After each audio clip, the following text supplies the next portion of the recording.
Hello and welcome back. So far we fixed the first floor and the second floor is left, and then there will be some work to align first floor and second floor if we want. I think we should do that. But for now, I'm going to rename this to be first floor. And I'm going to turn this off now. I'm going to turn this one on. This one is not part of the first floor, so change object layer. And there is an issue with our preview here.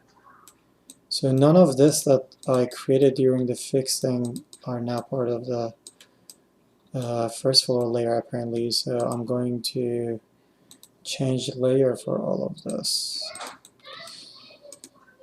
And the preview. So okay, let's just have a look at this second floor and see if we can fix this. And as I said, for this one, hopefully you don't mind if I go a little bit faster.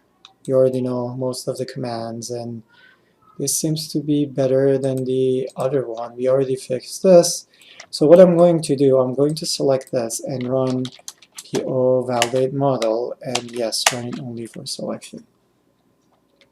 So I have 16 errors for subfaces, and then I have some missing adjacency. So these adjacency ones are fine because probably there were some adjacency between this floor and the bottom that I changed and now they're missed. So what if we just go and rebuild rooms first and make sure all these things are merged and get rid of all the boundary conditions so there is no solid adjacency problem. So let's select this again. PO validate model, yes, just for selection. Okay, now that's gone. So the main issue that we have are about this apertures and doors having issues. So some of the apertures I could see, I can go one by one and select them and show, and then it will show me. So this is the one you see is touching the edge. So for these cases are the time that I'll quickly use this method of basically turn this off and then select all these apertures that I can see are problematic because they're touching the edge. And then, oh, I didn't want to validate anything. Sorry, that was my bad. Make a mistake. And then I type command move, vertical, and then 5 centimeters for this. So these are fine. This one is the other way around. I'm going to select this, move it vertical this time, 0, 0, 5 in this direction. Oh, I made a mistake.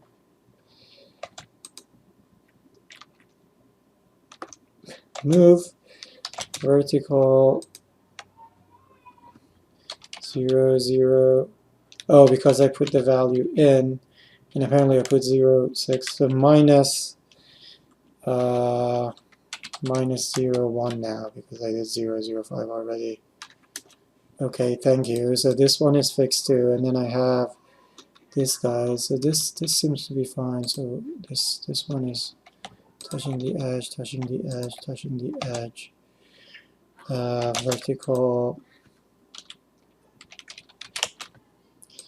Okay, save again.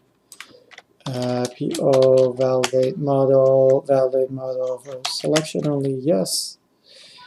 So I have 4 more that are still challenging, and they're all doors, so that's interesting too. So let's see, let's turn this off and see what's wrong with this door here.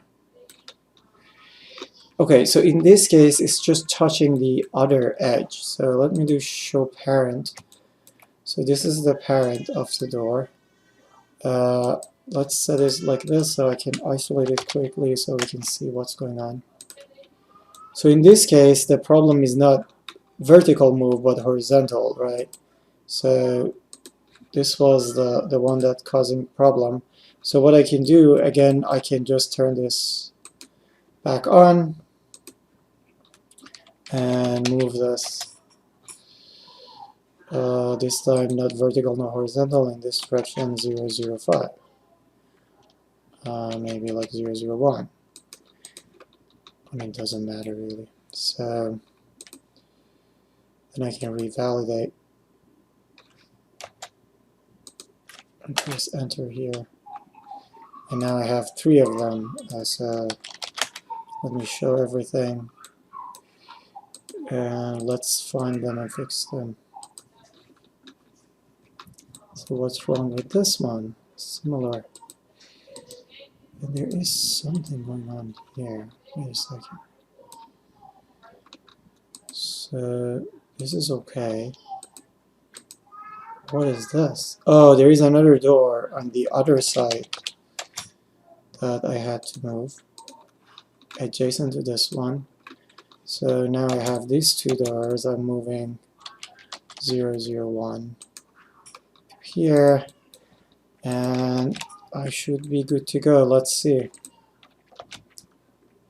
Sorry, so revalidate, go here and press enter. How? Okay, show me. What's wrong with you two? Again, another one touching some edges. So interesting that it didn't find this. This should have been an error already. But I think like when it finds an error in a door, it just stops there. In a room, it doesn't go forward. So 001, again, move this to here. And for this also. So these are all like things that we can probably even automate if this is something that's happening in a lot of models. So let's do revalidate again and press enter. Here is your valid model. Yay. So I mean, it's too soon to be happy because we didn't solve adjacency yet, so there might be like a lot of small edges here and there. So one thing I'm going to do, I'm going to PO check geometry adjacency. Okay, nothing bad here. Then I'm going to do PO solve adjacency to solve adjacency. So because there are some cases that you don't catch when you don't do the solve adjacency, but then after you do solve adjacency, you can find them. So check geometry adjacency. Let's see. Still everything is good. Okay, great. Congratulations until you turn on the first floor again. And this is again at your call. Like, so depending on how people model, like a lot of people might call this just great because if you use adiabatic between different floors, then you're good. You can just ignore everything.